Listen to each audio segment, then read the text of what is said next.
Manso, de 51 anos, contou esta semana sobre um possível diagnóstico de demência. Ele publicou no Instagram um vídeo em que comenta a suspeita. No vídeo, o humorista diz que os sintomas se iniciaram depois dele ter Covid e, embora tenha casos de Alzheimer na família, acredita não ser um quadro da doença. Mas como é que a gente sabe qual o problema está sendo enfrentado pelo paciente? Quem responde a essas e outras questões é o neurocirurgião Bruno Rangel. Doutor Bruno, bom dia, seja bem-vindo mais uma vez à Rádio Cidade. E a gente queria saber inicialmente se tem, por exemplo, sintomas claros que possam diferenciar a demência do Alzheimer. Bom dia, Laís, bom dia aos ouvintes. Veja, a demência, na verdade, ela é uma miríade, ela é uma classe de doenças, tá? O Alzheimer é um tipo de demência. O nome demência quer dizer declínio cognitivo. Você vai perdendo algumas funções da sua cognição, como memória, como raciocínio, interpretação. Dentre as causas de demências, eu tenho vários tipos de doenças que podem levar à demência. Desde a própria senilidade, né, a idade mais avançada, até o Alzheimer. Então, o Alzheimer é um tipo de demência e não coisas diferentes.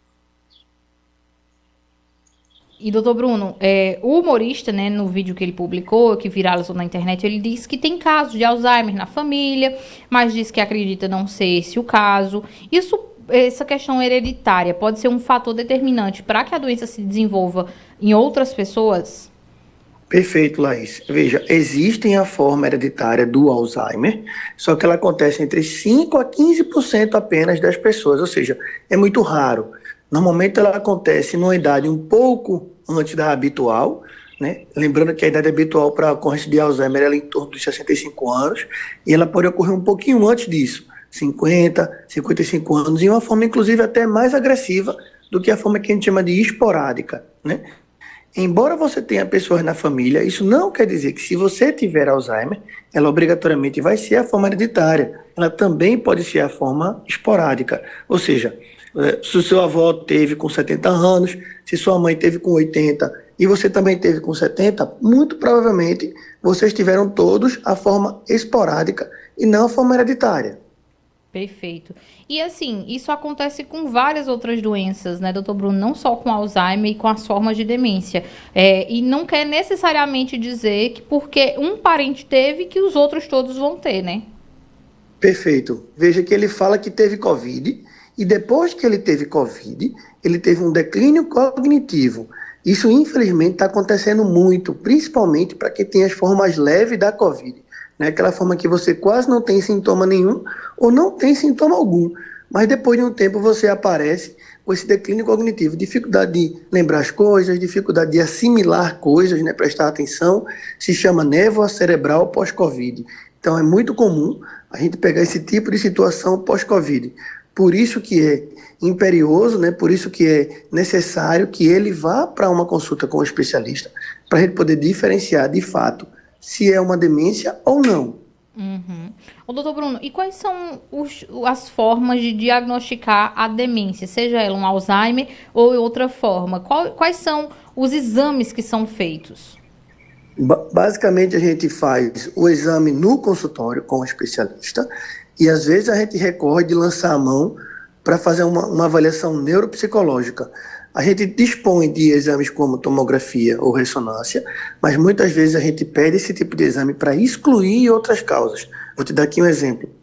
Será que a gente pode ter um tumor numa região do cérebro que esteja afetando a memória e a gente acha que é Alzheimer?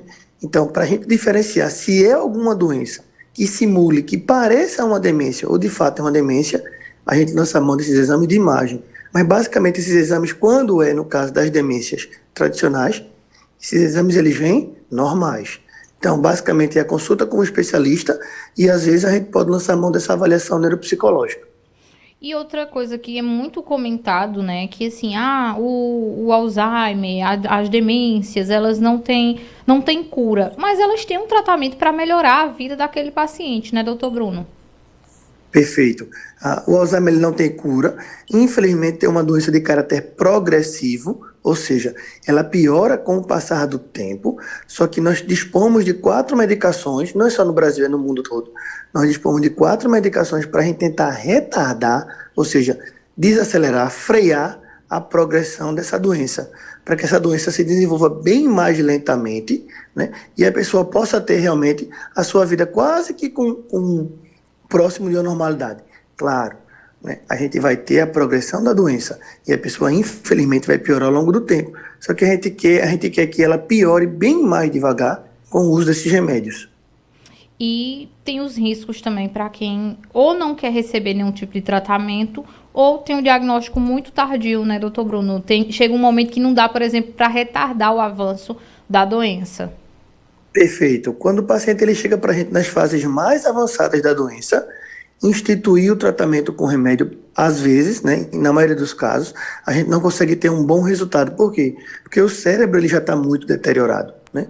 É uma doença que vai matando o cérebro aos pouquinhos. Então, pouco importa, às vezes, quando a gente faz a medicação, o cérebro já está tão deteriorado, a pessoa já perdeu tanta função, que colocar o remédio, muitas vezes, a gente não vai ter nenhum resultado plausível. E agora uma pergunta muito importante. Qual a orientação? O que é que a gente diz para uma pessoa que tem um parente, muitas vezes o pai, a mãe, um tio, uma pessoa muito próxima, né, que tem uma condição de demência, seja ela o Alzheimer ou qualquer outra, né? Como é que essa pessoa age? O que é que essa pessoa tem que fazer para também fazer parte aí desse tratamento para melhorar a condição de vida do paciente? Perfeito. O tratamento multifatorial ele é extremamente importante, não é só medicação, tá? Então, buscar incentivar essa pessoa a fazer algum exercício físico, nem que seja uma caminhada, buscar essa pessoa a fazer algum tipo de atividade que mexa um pouco o corpo e a mente. Então, pode ser um crochê, pode ser fazer um joguinho de palavra cruzada, pode ser joguinho de celular. Essa pessoa ela tem que se sentir ativa. E outra coisa, é buscar não excluir ela da família, buscar integrar ela à família, né? Pegar coisas do passado para lembrar ela, o tempo todo as pessoas conversarem com ela, visitarem ela, estimularem ela. O estímulo ele é fundamental, principalmente o estímulo social, convivência entre família e às vezes até com os vizinhos, parentes, amigos próximos. Isso é extremamente importante, essa forma de trabalho multifatorial. Exercício, remédio e estímulo social. O senhor falou aí sobre esse estímulo, né? Eu tava assistindo um vídeo, tem uma menina que eu sigo, que ela mostra o dia a dia dela com a mãe que tem demência frontotemporal. E aí ela falou desses vídeos que eu vi essa semana, que ela mostrou a mãe fazendo algumas atividades, indo ao banheiro sozinha, levantando para pegar, por exemplo, uma comida, um prato de comida que estava em cima da mesa, alguma coisa assim, e ela falou, e vocês devem me perguntar por que eu não faço as coisas para ela, mas a ideia é que ela seja o mais independente possível, e isso ajuda muito o paciente, né, doutor Bruno? Perfeito. Quanto mais atividade física ela faz, às vezes até escovar os dentes, isso está estimulando também a atividade no cérebro. A gente tem que lembrar que o cérebro é o maestro do corpo humano e ele é quem manda os comandos. Então, se ela está escovando os dentes, é porque o cérebro está mandando a mensagem, o comando dela levantar a mão dela botar a pasta na escova, dela escovar os dentes. Então, quanto mais independente ela puder ser, melhor para ela do ponto de vista cerebral. Perfeito, doutor Bruno, eu quero agradecer muito, né, essas orientações que o senhor trouxe, né, porque a gente sabe que é um tema muito delicado, que muitas vezes é tabu dentro das famílias, né, por isso que o diagnóstico é mais difícil, o tratamento é mais difícil, mas muito obrigada pelas orientações, tá? Até uma próxima. Eu que agradeço e um bom dia a todos. A gente conversou aí com o neurocirurgião, o Bruno Rangel, falando aí sobre demência, sobre